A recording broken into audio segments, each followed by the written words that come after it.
ये कहानी है मनी हाइस्ट से मिलती जुलती। अच्छा चलो थोड़ी सी सिमिलर है। चलो रिप ऑफ ही बोल लो। रिप ऑफ कौन बोला भैया? मुंह तोड़ दूंगा। खैर ये कहानी है पंकज की, एक मामूली जेब कतरा। अरे नहीं, ये नहीं होता है जेब कतरा। माना सोचने पर यही दिमाग में आता है, लेकिन ये नहीं होता है। पंकज चोरों की फैमिली में पैदा हुआ था। पंकज का बाप एक जाना माना जेब कतरा था। लेकिन दोस्तों वो कहता है ना, इतिहास खुद को दोहराता है। जिस तरह मनी हाइस्ट में प्रोफेसर का बाप मारा गया था, उसी प्रकार पंकज का भी बाप चोरी में मारा गया। बस फर्क इतना था कि जो प्रोफेसर का बाप था ना, उसको बस एक बुलेट लगी थी, छोटी सी, बस एक बुलेट। और दूसरी तरफ हमारा पंकज का बाप है, जिसको 70 लोगों ने कोने में घसीट कर चप्पलों से मारा था, आवाज भी नहीं आने दी थी। लेकिन उसको किया क्या है? पापा तू भी मुझे भीड़ में मार रहा था? नहीं। अच्छा हाँ फिर ठीक है। पापा पंकज के बाप ने मरते मरते भी एक आखिरी बार जेब काटी, और वो जेब पंकज की ही थी। उसने पंकज के पीछे की जेब से 20 रुपए निकाले और वही 20 रुपए पंकज को दे दिए और कहा, बेटा इन बैंक वालों को मत छोड़ना। ये सुन के पंकज वहाँ से रोता रोता भाग गया। अब पंकज की कहानी भी मनी हाइस्ट की तरह ही थी, इसलिए पंकज ने अपनी तरह 4 और जेब कतरे ढूंढे और अपनी टीम बना ली। और इसी तरह मनी हाइस्ट के प्रोफेसर की तरह पंकज भी बन गया प्रोसेसर। हाँ को स्पेलिंग लिखते नहीं आई। चौथी फेल। बताओ प्रोफेसर की स्पेलिंग नहीं लिखते अनपढ़ को। तो हमें वाईसी बैंक में चोरी करना है। प्लान तो काफी सही लग रहा है और कठिन भी। अरे ये नहीं है प्लान, ये तो 5 से 7 यहाँ पे मैथ्स की ट्यूशन लगती है, उसका ही कुछ है। प्लान तो ये है, जब बैंक का गार्ड पान खाने बाहर जाएगा, तुम लोग बैंक के अंदर घुस जाओगे। जी माने जीनियस। ये देख के ऐसा नहीं लग रहा कोई बेवड़ा कुछ लिखने की कोशिश कर रहा था, फिर उसको मिर्गी का अटैक आ गया। मुझे तो कबूतर की छींची लग रही है। एक सेकंड, तो तुमने इतना सा प्लान सुनाने के लिए हम सबको यहाँ बुलाया? नहीं तो इधर तो बस मैंने तुम्हें तुम्हारे नाम देने के लिए बुलाया है। मनी हाइस्ट नहीं देखी क्या? इसी तरह प्रोसेसर ने मुंबई, छत्तीसगढ़, हिमाचल और भोपले को पहले दिन चोरी के लिए भेजा।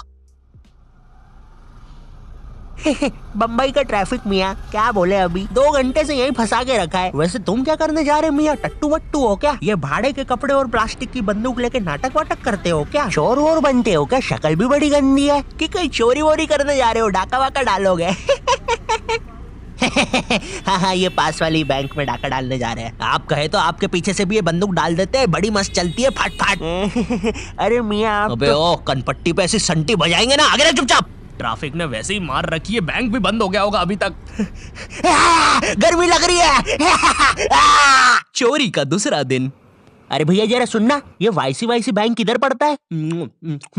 वाईसी ये थोड़ा सा आगे ही है। मैं गार्ड हूँ उसका, वाईसी का।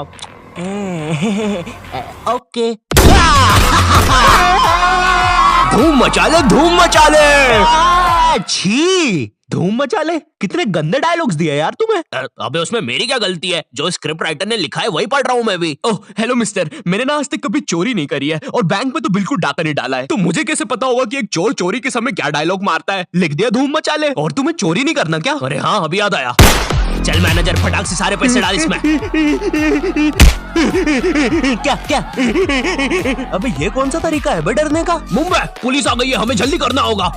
भोपाल और छत्तीसगढ़ तुम तिजोरी तोड़ो और हम लोग इन्हें हॉस्टेज लेते हैं। सर अंदर घुसे तो हॉस्टेजेस को खतरा है, इसलिए उन्हें बाहर ही बुलाना पड़ेगा। हम लोग के स्नाइपर्स भी रेडी हो गए हैं। अरे तो ये इतनी ऊपर चढ़ के क्यों बैठा हुआ है? बैंक तो एक ही माले का है। नहीं सर, वो अपना नहीं है। अरे तो अपना वाला किधर है? अपना वाला तो वो है। ये कैसे चलती है? अरे रुकना शेमड़े। लगी रहा है। देख हमें तिजोरी का पासवर्ड नहीं पता है और यहाँ पे कोई क्लू भी नहीं है जिससे हमें पता चले, तो अब काम आएगा हमारा दिमाग। खुल जा। हे ईश्वर हमारी प्रार्थना सुने, इस तिजोरी को खोल दे। छुप जा फटेगा अभी। अरे ये तिजोरी खुलती क्यों नहीं है? सर अंदर से कुछ धमाकों की आवाजें आ रही है। सर कोई अनजान बंदा बहुत ही तेज बैंक की तरफ बढ़ रहा है। हमें लगता है इनका ही कोई गैंग मेंबर है। हाँ, तुम लोग मुझे नहीं पकड़ सकते। यार हम कितने नल्ले पुलिस वाले हैं। ये बंदा स्कूटी पे हमसे तेज जा रहा है। इस पल का मुझे बहुत पहले से इंतजार था, मैं इसी के लिए पैदा हुआ हूँ। टोक्यो, तुम टोक्यो हो ना? मनी हाइस्ट में वो ऐसी एंट्री लेती है। टोक्यो? अरे मैं तरुण हूँ रे, डिलीवरी बॉय, खाना लेके आया हूँ। तुम में से प्रोसेसर कौन है? अरे बाप रे, लगता है मैंने खाना मंगवाते समय बैंक का ही एड्रेस डाल दिया था। सर बंदा निशाने पर है, मार दो। ये तो काफी अच्छा दिख रहा है। अरे यार अब इसमें केचप कौन सा है और खून कौन सा है वो कैसे पता चलेगा? ये तिजोरी कैसे खोले? एक सेकंड, हम तो बैंक में ही है, तो तिजोरी खोलने से अच्छा हम पूरा पैसा प्रोसेसर के अकाउंट में डाल देते हैं ना। अरे बाप रे, कैसे सोचा मैंने ये? कहीं मैं भगवान तो नहीं बन रहा हूँ? नहीं नहीं नहीं नहीं, ऐसा मत करना। चुप रहो, प्रोसेसर चोरी वोरी करना आती नहीं है। इसकी ताऊ की आग भागना पड़ेगा। प्रिय मित्रों, यहाँ पे ताऊ की आंख इसलिए कहा गया क्योंकि हम वैसी लैंग्वेज यूज नहीं कर सकते। ये वीडियो इतनी वेज और हरी भरी है कि आप इसको सलाद समझ के खा भी सकते हैं। धन्यवाद। बैंक से एक बहुत बड़ा अमाउंट एक लोकेशन पे गया है, चलना पड़ेगा। भोपाल के ज्यादा दिमाग चलाने की वजह से अब प्रोसेसर के पीछे भी पुलिस पड़ गई थी। अब प्रोसेसर पास भी भागने के लिए कोई जगह नहीं थी, इसलिए जब रात में सब सो रहे थे प्रोसेसर भी बैंक के अंदर घुस पड़ा। न्यूज, बैंक के अंदर से चोरों के ना बाहर आने पर आज कमिश्नर खुद अंदर उनसे डील करने जाएंगे। अब देखते हैं ये वायरल वीडियो जिसमें यह हिरन लोगों के घर में झांक रहा है। कमिश्नर बैंक से बाहर निकलता है 5 लाशों के साथ, बिल्कुल मनी हाइस्ट की तरह ही, लेकिन एक छोटे से ट्विस्ट के साथ। उन लाशों में बस प्रोसेसर ही जिंदा था। तुम लोग रेडी रहना, हम लोग कल चोरी करने जाएंगे। बकरे रेडी हो गए हैं। मुझे नहीं पता था तुम इतने चालाक हो, मुझे भी नहीं पता था कि तुम इतनी गंदी एक्टिंग करते हो। ये प्लान अल्टीमेटली कमिश्नर और प्रोसेसर का ही था। वो 4 चोर बेचारे तो शुरुआत से बकरे ही थे। कमिश्नर और प्रोसेसर आपस में पैसा बांटते हैं और आखिरी में प्रोसेसर कमिश्नर की जेब काट के भाग जाता है। क्योंकि एक जेब कतरे को कितना ही पैसा दे दो वो एक जेब कतरा ही रहेगा। तो ये थी प्रोसेसर की कहानी।